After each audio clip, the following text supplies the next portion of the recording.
नमोवाह। मित्रों, आज एक बहुत महत्वपूर्ण विषय पर हम चर्चा करने जा रहे हैं और वह विषय है नक्षत्र नामों का। श्रीमान सिद्धार्थ ओझा इंस्टाग्राम पर सीधा संदेश भेजते हुए इन्होंने पूछा है, प्रणाम अग्रज, मैंने मृगशिरा नक्षत्र में जन्म लिया है। तो उसके अनुसार जैसे अर्जुन का नाम, इन्होंने फाल्गुनी लिखा है, वैसे फाल्गुन है, मैं ठीक कर देता हूँ। जैसे अर्जुन का नाम फाल्गुन था क्योंकि वे फल्गुनी नक्षत्र में जन्मे थे, तो उसी के अनुसार मेरा नाम क्या होगा यह बताने की कृपा करें। तो मैंने इनसे कहा इस पर एक चलचित्र बनाकर सारे नक्षत्र नाम हम बताएंगे। जैसा आप जानते हैं, महाभारत के अनुसार अर्जुन का जन्म फल्गुनी नक्षत्र में हुआ था और इसीलिए उनका नाम फाल्गुन ऐसा था। तो इस प्रकार मृगशिरा नक्षत्र में जो जन्मा है उसका नक्षत्र नाम क्या होगा। सबसे पहले चलते हैं हम आज की प्रचलित पद्धति को देखते हैं। यह चित्र जो आपके पटल पर अभी दिखाई दे रहा है, यह है अवकहड़ा चक्र का, जो काल निर्णय का संवर्धित अवकहड़ा चक्र है, जिसमें सभी नक्षत्रों से संबद्ध 4 अक्षर बताए जाते हैं। जैसा आप यहां देख रहे हैं, अश्विनी के साथ जुड़े हुए हैं चू, चे, चो, ला। इसी प्रकार भरणी, जिसे वैदिक वांग्मय में अपभरणी कहा जाता है, उसके साथ जुड़े हैं लो, लू, ले, ली, लू, ले और लो। इसी प्रकार कृत्तिका, रोहिणी, मृगशीर्ष आदि। तो यह अवकहड़ा चक्र पूरे भारत में प्रचलित है। मुझे लगभग 1700 से अधिक नामों के परामर्श का अनुभव है और दक्षिण भारत हो अथवा पूर्व भारत हो, पश्चिम भारत हो, उत्तर भारत हो, मध्य भारत हो, जहां से भी लोग ज्योतिषियों से पहले परामर्श लेते हैं नामाक्षरों का, मोटा मोटा यही अक्षर अवकहड़ा चक्र के अनुसार बैठते हैं। जिस प्रकार कृत्तिका में अ अथवा आ, ई, उ और ए, और रोहिणी में ओ, व, वा, वी, वु आदि। तो यह नक्षत्र का जो चक्र है, यह जो अवकहड़ा चक्र है, यह ज्योतिषियों में प्रचलित है और लगभग पूरे भारत में इसका प्रचलन है। एक और चित्र हम देखते हैं, इसमें पूरा का पूरा अवकहड़ा चक्र एक तालिका के आकार में आपको दर्शाया गया है। और अब मैं आपको तीसरा चित्र एक दिखा रहा हूं। यह तीसरा चित्र है एक जन्म कुंडली का, जो मुझे एक जातक के पिता ने कुछ दिन पूर्व भेजी थी। इस जन्म कुंडली में आप जैसा देख रहे हैं, जन्म का नक्षत्र जो है वह है आश्लेषा, और जो जन्म के अक्षर हैं वे क्या हैं? डी, डू, डे, डो। भारत में आप किसी भी ज्योतिषी से पूछ लें, डी, डू, डे, डो से कोई सार्थक नाम, अथवा नाम तो दूर, कुछ संस्कृत के सार्थक शब्द ही बता दें, वे नहीं बता पाएंगे। इसका कारण है, संस्कृत भाषा में आप कोई भी कोश उठाकर देख लें, संस्कृत भाषा में डी, डू, डे और डो से शब्द ही नहीं है। कहीं इक्का दुक्का मिल जाए तो बात दूसरी है। ड अक्षर से ही अधिक शब्द नहीं है। आप संस्कृत के कोशों में यदि देखें, ड अक्षर से आपको शब्द नहीं मिलेंगे, कुछ ही मिलेंगे, और डी, डू, डे, डो से तो कुछ मिलेंगे ही नहीं। कहीं आप महाभारत देख लें, रामायण देख लें, वैदिक वांग्मय देख लें, पौराणिक साहित्य देख लें, कथा साहित्य देख लें, किसी भी पात्र का नाम डी, डू, डे, डो से प्रारंभ होता हो, मेरे संज्ञान में तो नहीं है। हो सकता है लाखों करोड़ों नामों में से एक आध नाम मिल जाए, परंतु डी, डू, डे, डो से नाम ही नहीं है, शब्द ही नहीं है संस्कृत में, बहुत ही अल्प हैं। तो क्या आश्लेषा नक्षत्र में जो जन्मा है उसका क्या नक्षत्र नाम नहीं होगा, अथवा कुछ ऐसा नाम होगा जो संस्कृत भाषा में नहीं है? यह तर्क तो नहीं बैठता अपनी बुद्धि पर, यह तर्क तो बुद्धि के परे है। तो प्रश्न यह उठता है, जो अवकहड़ा चक्र के जो अक्षर हैं, क्या ये प्राचीन समय से चले आ रहे हैं? यदि प्राचीन समय से चले आ रहे हैं तो इतनी असंगत और अतार्किक बात प्राचीन समय से कैसे चली आ रही है? इसका उत्तर है, जो अवकहड़ा शब्द है यही अपने आप में कहानी एक बता रहा है। अवकहड़ा शब्द ही संस्कृत का शब्द नहीं है। यह जो अवकहड़ा चक्र है, यह मध्यकाल से प्रचलित हुआ है। मध्यकाल के ज्योतिष के ग्रंथों में अवकहड़ा चक्र के अक्षरों की बात आती है। यह बहुत प्राचीन नहीं है।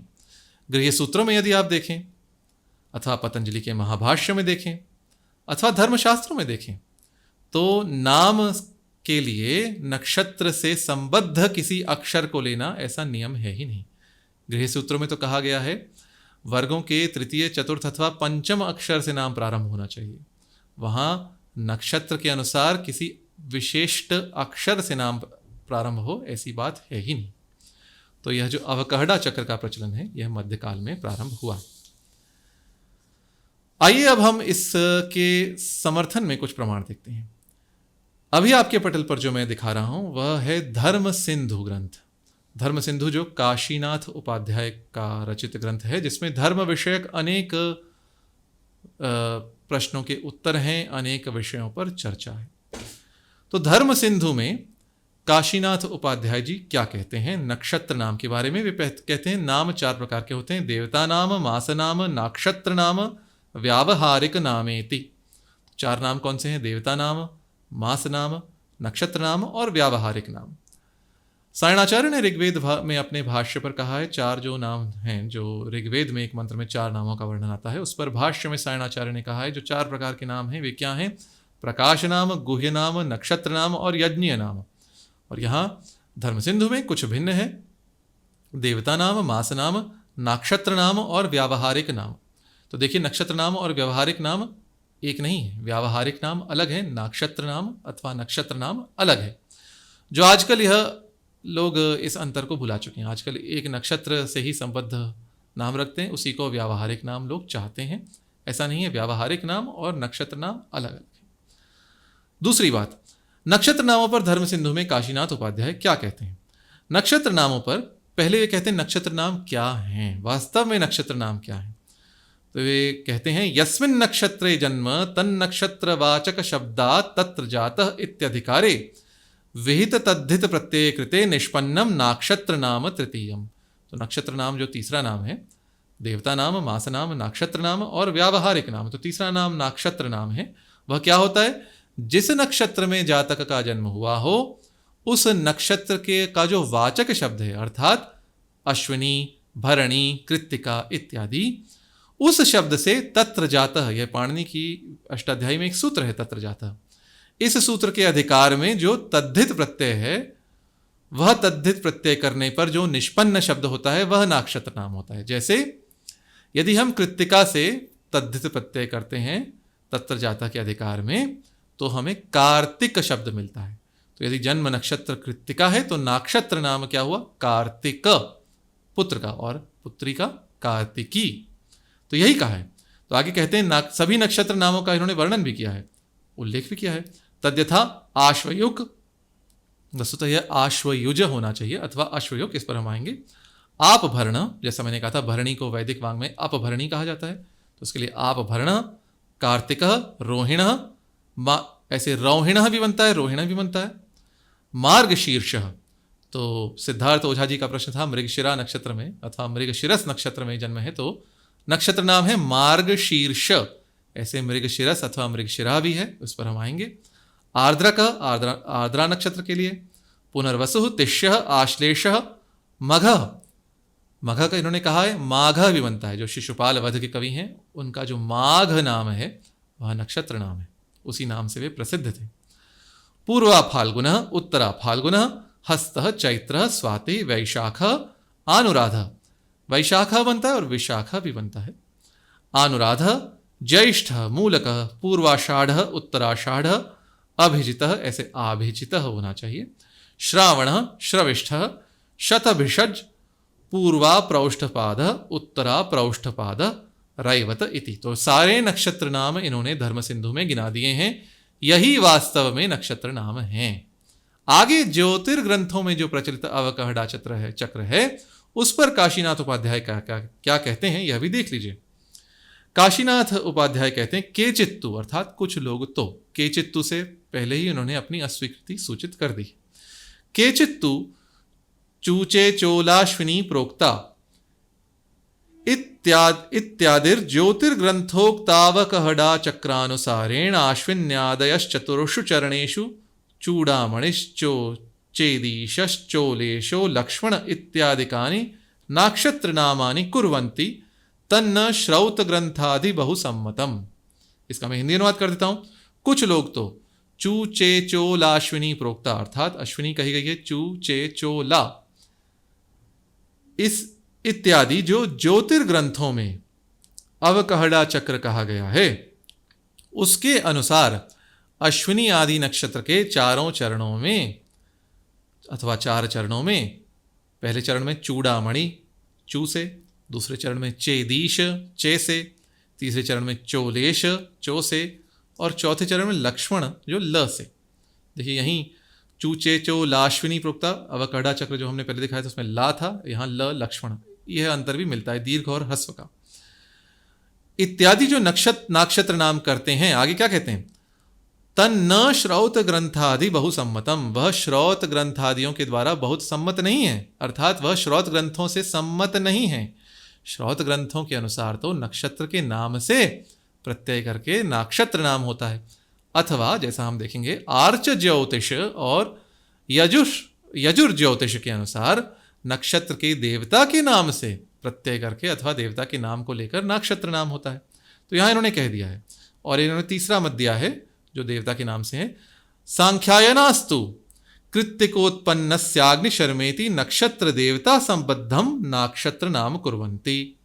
जो सांख्यायन लोग हैं, अर्थात सांख्यायन के मत में जो कृत्तिका में उत्पन्न जातक है, कृत्तिका नक्षत्र में, उसका अग्निशर्मा ऐसा नक्षत्र के देवता से संबद्ध नाक्षत्र नाम करते हैं। यह भी शास्त्रीय पद्धति है, और नक्षत्र के नाम से भी नाम रखना यह भी शास्त्रीय पद्धति है, प्राचीन पद्धति है, जो महाभारत में जिसका प्रमाण है। अर्जुन का फल्गुनी नक्षत्र में जन्म है तो फाल्गुन नाम है। ज्योतिर्ग्रंथों का जो अवकहड़ा चक्र है वह न पद्धति न तो प्राचीन है और न श्रौत ग्रंथों से सम्मत है, ऐसा धर्म सिंधु में काशीनाथ उपाध्याय ने स्पष्ट कहा है, स्पष्ट कह दिया है। और इसका यदि आप हिंदी अनुवाद देखना चाहें जो मिहिर चंद्र का है, तो वह मैं अभी आपके पटल पर दिखा रहा हूं, वह मैं पढ़ देता हूं। और कोई जो अश्विनी आदि के जो अवकहड़ा चक्र के अनुसार जो चू चे चो ला आदि 4 चरण हैं, उनके अनुसार चूड़ामणि चेदीश चोलेश लक्ष्मण आदि नक्षत्र नाम रखते हैं, वे श्रौत आदि बहुत ग्रंथों को सम्मत नहीं है, अर्थात श्रौत आदि ग्रंथों को और अन्य अनेक ग्रंथों से वह सम्मत नहीं है। तो यहां जैसे अनुवाद में स्पष्ट किया, तत्र जात इस पाणिनि के सूत्र से तद्धित प्रत्यय को विधान करके सिद्ध करते हैं, अथवा सांख्यायन के मत में कृत्तिका में उत्पन्न बालक है तो अग्निशर्मा ऐसा नाम, जो कृत्तिका नक्षत्र के देवता हैं अग्नि हैं, तो उनके नाम के अनुसार अग्निशर्मा ऐसा नाम रखना यह भी शास्त्रीय पद्धति, और नक्षत्र के नाम से रखना जैसे कृत्तिका का कार्तिक, यह भी शास्त्रीय पद्धति है। परंतु जो अवकहड़ा चक्र है वह श्रौत आदि बहुत ग्रंथों को सम्मत नहीं है, ऐसा धर्म सिंधु में काशीनाथ उपाध्याय ने स्पष्ट कहा है, और धर्म सिंधु भी मध्यकाल का ग्रंथ है। अब चलिए हम चलते हैं वैदिक काल में अथवा वेदोत्तर काल में नक्षत्र नाम कैसे रखे जाते थे। जैसा मैं पहले कह चुका हूं, मेरा एक चलचित्र है जो वाद प्रसारणी पर है, यदि आपने ना देखा हो तो अवश्य देखें, यह उसका चित्र है और इसकी कड़ी मैं इस चलचित्र के वर्णन में आपको दूंगा। जैसा मैंने उस चलचित्र में भी कहा है, राशि वैदिक वाङ्मय में नहीं मिलती है। वैदिक वाङ्मय में नक्षत्रों की चर्चा है, नक्षत्र प्राप्त होते हैं, राशि की चर्चा नहीं है।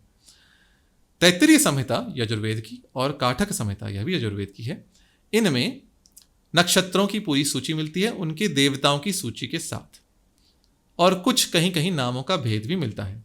जैसे तैत्तिरीय संहिता में यदि आप देखें तो यह जो तालिका आपके पटल पर दिख रही है तैत्तिरीय संहिता और काठक संहिता के अनुसार है। कृत्तिका नक्षत्र के देवता अग्नि है। अच्छा, एक और बात, आजकल जो अवकहड़ा चक्र है और ऐसे भी अन्य स्थानों पर भी यदि हम देखते हैं तो नक्षत्रों की सूची कहाँ से प्रारंभ होती है? अश्विनी से। परंतु वैदिक साहित्य में, वैदिक वाङ्मय में कृत्तिका पहला नक्षत्र है, अश्विनी नहीं है। तो कृत्तिका से प्रारंभ होते हैं नक्षत्र। कृत्तिका के देवता अग्नि है जो काठक संहिता में भी है, फिर रोहिणी के प्रजापति हैं, फिर मृगशीर्ष के सोम हैं। काठक संहिता में मृगशीर्ष का नाम है इन्वका, और देवता है मरुत, जो मरुत देवता हैं वे इन्वका नक्षत्र के देवता हैं। यह नामांतर है, देवतांतर भी है। फिर आर्द्रा के रुद्र हैं, काठक संहिता में से बाहु कहा गया है और इसके देवता रुद्र हैं। पुनर्वसु अथवा पुनर्वसु के अदिति की देवता अदिति हैं। तिष्य के बृहस्पति। तैत्तिरीय संहिता में आश्लेषा नाम आता है और काठक संहिता में आश्लेषा, आजकल प्रचलित नाम है आश्लेषा, इसके देवता हैं सर्प। मघा के देवता पितर हैं। फल्गुनी के देवता हैं अर्यमा काठक संहिता में, और तैत्तिरीय संहिता में, क्षमा कीजिए, और काठक संहिता में भगा। फल्गुनी, उत्तरा फल्गुनी के भग और उत्तरा फल्गुनी के काठक संहिता में देवता हैं अर्यमा। तो यहाँ देवताओं में अंतर है। हस्तः के सविता और वहाँ काठक संहिता में हस्तौ सविता देवता। चित्रा के इंद्र, चित्रा के त्वष्टा हैं काठक संहिता में।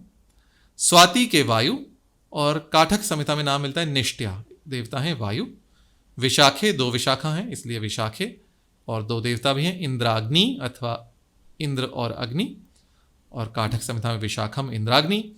अनुराधा के देवता मित्र, काठक संहिता में भी। तैत्तरीय संहिता में रोहिणी के देवता इंद्र, और रोहिणी को काठक संहिता में ज्येष्ठा कहा गया है, देवता इंद्र हैं। विचरितौ के देवता हैं पितर, और विचितौ को ही काठक संहिता में मूल नक्षत्र कहा गया है अथवा मूलम, और देवता हैं निऋत्ति। आषाढ़ा अथवा पूर्वाषाढ़ा के आपः, वही आपः, और उत्तराषाढ़ा के विश्वे देवा, काठक संहिता में उत्तराषाढ़ा के विश्वे देवा। अश्वत्थ नक्षत्र है जिसके देवता हैं विष्णु, और इसको तैत्तरीय संहिता में श्रोणा कहा गया है, देवता विष्णु। और फिर श्रविष्ठा, यही श्रोणा जो श्रवण नक्षत्र। और फिर श्रविष्ठा जिसके देवता हैं वसु, 8 वसु, वसव, श्रविष्ठा के वसव। शतभिषक के देवता हैं इंद्र तैत्तरीय संहिता में, और शतभिषक के देवता हैं काठक संहिता में वरुण। प्रोष्ठपदा अथवा भाद्रपदा जिसे पीछे कहा गया है वैदिक वाङ्मय में प्रोष्ठपदा, इसीलिए प्रौष्ठपद मास भी कहा जाता है भाद्रपद को। तो पूर्वा प्रोष्ठपदा के देवता अज एक पात, दोनों संहिताओं में, और उत्तरा प्रोष्ठपदा के देवता हैं अहिर्बुधनीय। रेवती के देवता हैं पूषा, दोनों संहिताओं में। अश्वयुजौ के देवता हैं अश्विनौ, 2 अश्विन, दोनों संहिताओं में। और अपभरणी नाम मिलता है वैदिक वाङ्मय में भरणी नक्षत्र का, इसके देवता हैं यामा। तो ये हैं नक्षत्र और उनके देवता तैत्तरीय संहिता और काठक संहिता के अनुसार। यह वैदिक संहिताओं के अनुसार नक्षत्रों के नाम है और इनके देवता हैं। और अब हम चलते हैं आर्च ज्योतिष और यजुर ज्योतिष पर, जो वेदांग ज्योतिष है। इनसे पुराना ज्योतिष का ग्रंथ भारत में नहीं है। ये देखा है ज्योतिष का ग्रंथ, कोई भी ज्योतिष का ग्रंथ ले, बृहत पराशर संहिता है अथवा कोई भी संहिता है, ये वेदांग ज्योतिष से पुराने नहीं है। वेदांग ज्योतिष में नक्षत्र नाम के बारे में क्या कहा गया है, तो यह आर्च ज्योतिष में 28वां श्लोक है और वेदांग ज्योतिष में 35वां श्लोक है। लगधाचार्य इसके कर्ता कहे जाते हैं। और यह श्लोक क्या है, नक्षत्र देवता एता भिर्यज्ञ कर्मणि यजमानस्य शास्त्रज्ञैर नाम नक्षत्रजम स्मृतम। इसका क्या अर्थ है, ये जो नक्षत्र के देवता हैं इनके द्वारा यज्ञ कर्म में यजमान का नक्षत्रज नाम कहा गया है शास्त्रज्ञों के द्वारा। अर्थात यज्ञ के समय यजमान जो नाम प्रयुक्त करता है वह उसका नक्षत्र नाम होता है अथवा नक्षत्रज नाम होता है अथवा नक्षत्र नाम होता है, और वह नक्षत्र के देवताओं के सहित होता है अथवा नक्षत्र के देवताओं के साथ उसका संबंध होता है। इसीलिए जो धर्म सिंधु में मत उद्धृत किया है, कृत्तिका नक्षत्र में जन्मे बालक का नाम अग्नि शर्मा, तो कृत्तिका के देवता अग्नि है, इसलिए अग्नि अथवा आग्नेय। जैसे जो कार्तिकेय हैं, स्कंद हैं, जिन्हें कार्तिक भी कहते हैं, उनका भी नाम आग्नेय है, अग्नि में उनका जन्म है, और कृत्तिका में इसलिए कार्तिकेय अथवा कार्तिक। तो यह था याजुष ज्योतिष और आर्च ज्योतिष से प्रमाण। और यह मैं आपको अभी अनुवाद, हिंदी अनुवाद दिखा रहा हूँ, हिंदी अनुवाद पढ़ भी देता हूँ जो अभी आप देख पा रहे हैं। तो इसका अर्थ जो हिंदी अनुवाद दिया है वो क्या है, ऊपर ये नक्षत्र देवता कहे गए हैं, इनसे यज्ञ कर्म में ज्योतिषी लोग यजमान का नक्षत्र से उत्पन्न नाम कहते हैं। अर्थात जिस नक्षत्र में यजमान का जन्म, उस नक्षत्र के देवता का बोधक यजमान का जो नाम, वह नक्षत्र नाम होता है। देखिए स्पष्ट कहा गया है, जिस नक्षत्र में यजमान का जन्म है उस नक्षत्र के देवता का जो बोधक नाम है, उस नक्षत्र के देवता का बोध कराने वाला जो नाम है वह नक्षत्र नाम है। यह आर्च ज्योतिष और याजुष ज्योतिष में स्पष्टतः कहा गया है। अब हम थोड़ी सी चर्चा, त्वरित चर्चा कर लेते हैं। जो अष्टाध्यायी में सूत्र हैं नक्षत्र नाम के विधायक, वे क्या सूत्र हैं, तो वे सूत्र हैं संधि वेला धृतु नक्षत्रेभ्योण, नक्षत्र से अण प्रत्यय होता है, 4 3 16। और फिर शविष्ठा फल्गुन्य अनुराधा स्वाति तिष्य पुनर्वसु हस्त विशाखा षाढ़ा बाहुला लुक, 4 3 34। और इसी पर 3 वार्तिक हैं, वह वार्तिक मैं अभी छोड़ रहा हूं। फिर वत्सशाला भिजिद अश्वयुक छत भिषजो वा, 4 3 36। और नक्षत्रेभ्यो बहुलम, यह लुक विधायक सूत्र है, 4 3 37, और जे प्रोष्ठ पदानाम 7 3 18। तो इन सूत्रों से हमें नक्षत्र नाम मिल जाते हैं। इनका हम धर्म सिंधु से मिलान भी कर लेते हैं। अब आइए नक्षत्रों के नाम देख लेते हैं। अश्विनी अथवा अश्वयुग, इसमें जन्मे बालक का नाम होगा आश्वयुज अथवा अश्वयुग। काशिका के अनुसार आश्वयुग जो उदाहरण धर्म सिंधु में दिया है वह चिंत्य है। अश्वयुग अथवा आश्वयुज। भरणी अथवा अपभरणी में आपभरण अथवा भरण। जातक का जन्म कृत्तिका में हुआ है तो उसका नाम होगा कार्तिक। रोहिणी में उत्पन्न हुआ है जातक तो उसका नक्षत्र नाम होगा रोहिण अथवा रौहिण, जैसा काशिका में दिया है। और यदि बालिका हुई तो रोहिणी नाम, जो महाभाष्य का वार्तिक है। लुक प्रकरणे चित्रा रेवती रोहिणीभ्य स्त्रियाम उपसंख्यानम, इससे रोहिणी। मृगशिरस में यदि जन्म हुआ हो, जैसा हम सिद्धार्थ ओझा जी का प्रश्न था, तो बालक का नाम होगा मार्गशीर्ष धर्म सिंधु के अनुसार, और काशिका के अनुसार मृगशिरा अथवा मार्गशीर्ष। मृगशिरस से यदि लुक करेंगे तो मृगशिरा होगा, और अथवा मार्गशीर्ष, दोनों में से कोई भी। आर्द्रा से आर्द्रकः, जो धर्म सिंधु में दिया गया है। पुनर्वसु से पुनर्वसु, काशिका और धर्म सिंधु दोनों में। तिष्य से, जिसे आजकल पुष्य कहते हैं, तिष्य नाम ही काशिका और धर्म सिंधु में। आश्लेषा से तो आश्लेषः धर्म सिंधु। मघा में धर्म सिंधु में मघ दिया गया है, ऐसे माघ नाम भी बनेगा, जो शिशुपाल वध के कवि का नाम है। पूर्वा फल्गुनी में पूर्वा फाल्गुन धर्म सिंधु के अनुसार, केवल फल्गुन लुक करके काशिका के अनुसार, और फाल्गुन भी महाभारत के अनुसार। उत्तराभ्यां च पूर्वाभ्यां फल्गुनीभ्याम अहम दिवा जातो हिमवतः पृष्ठे तेन माम फाल्गुनम विदु, यह महाभारत में। इसी प्रकार उत्तरा फल्गुनी में उत्तरा फाल्गुन अथवा फल्गुन काशिका मत में, अथवा फाल्गुन महाभारत के अनुसार। हस्त नक्षत्र में जन्मे बालक का नाम होगा हस्त, काशिका में धर्म सिंधु में। चित्रा नक्षत्र में जन्मे बालक का नाम होगा चैत्र, धर्म सिंधु में, और स्त्री का नाम होगा चित्रा, उसी महाभाष्य के वार्तिक से। स्वाति नक्षत्र में उत्पन्न बालक का नाम होगा स्वाति। स्वाति नाम काशिका में है, धर्म सिंधु में, और स्वाति नाम नाट्यशास्त्र में एक मुनि का नाम है। विशाखा में उत्पन्न बालक का नाम होगा वैशाख, अथवा काशिका के अनुसार विशाख, जो रोचक बात है, कार्तिकेय का एक नाम विशाख भी है अमरकोश के अनुसार। फिर है अनुराधा नक्षत्र, इसमें जन्मे जातक का नाम होगा अनुराध अथवा अनुराधा, प्रत्यय का लुक हो जाएगा तो अनुराधा काशिका के अनुसार, और अनुराधा धर्म सिंधु के अनुसार। ज्येष्ठा में जन्मे बालक का नाम ज्येष्ठ, धर्म सिंधु। मूल नक्षत्र में जन्मे बालक का नाम मूलक, धर्म सिंधु। पूर्वाषाढ़, इसमें जन्मे बालक का नाम पूर्वाषाढ़ अथवा केवल अषाढ़, काशिका मत में। और महाभाष्य के एक वार्तिक के अनुसार आषाढ़ीय यह नाम भी होता है, और कन्या का नाम अषाढ़ा। इसी प्रकार उत्तराषाढ़ में अषाढ़ काशिका के अनुसार, आषाढ़ीय महाभाष्य के अनुसार। अभिजित नक्षत्र में अभिजितः नाम दिया है धर्म सिंधु में, जो चिंत्य है, हो सकता है पांडुलिपि में कुछ त्रुटि रही हो। नाम तो अभिजित बनेगा अथवा आभिजित, जो काशिका में उदाहरण है। श्रवण नक्षत्र में श्रावण। श्रविष्ठा में श्रविष्ठ, तो काशिका में स्पष्ट कहा है श्रविष्ठा सुजाता, श्रविष्ठा। और महाभाष्य के एक वार्तिक के अनुसार श्राविष्ठीय। शतभिषा में शतभिषक अथवा शातभिषज, शतभिषक प्रत्यय का लुक करने पर, और शातभिषज। पूर्वा भाद्रपदा अथवा पूर्वा प्रोष्ठपदा के अनुसार पूर्वा प्रौष्ठपाद, यह नाम है धर्म सिंधु में, और काशिका के अनुसार प्रोष्ठपदा सुजातः प्रोष्ठपादो माणवकः, ये जो जे प्रोष्ठपदा नाम सूत्र है 7 3 18, उस पर काशिका कहती है प्रोष्ठपदा सुजातः प्रोष्ठपादो माणवकः। इसी प्रकार उत्तरा भाद्रपदा अथवा उत्तरा प्रोष्ठपदा में उत्तरा प्रौष्ठपाद धर्म सिंधु के अनुसार, और प्रोष्ठपदा सुजातः प्रोष्ठपादो काशिका के अनुसार।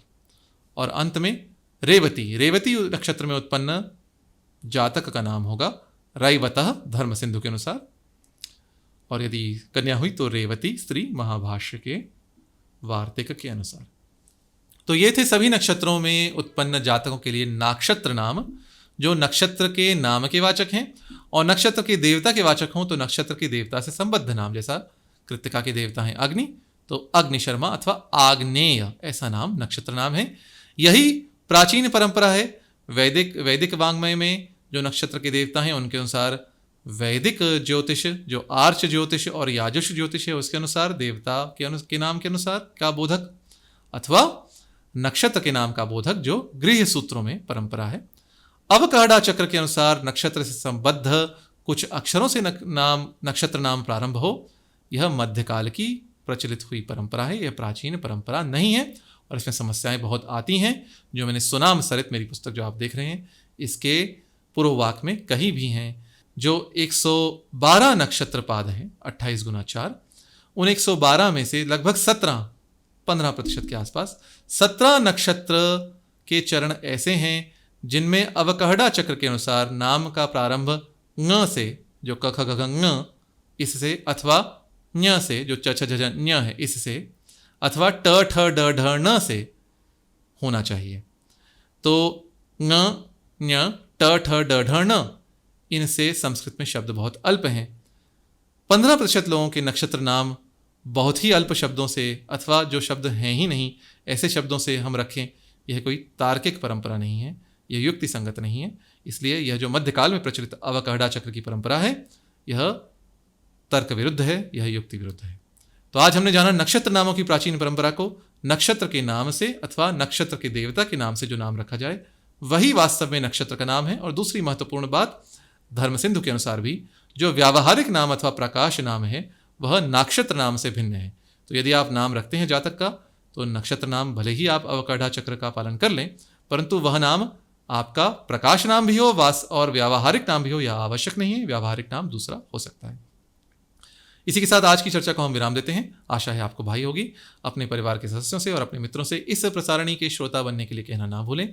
अगले किसी सत्र में आपसे फिर किसी अन्य रोचक विषय को लेकर भेंट होगी। तब तक के लिए नमो।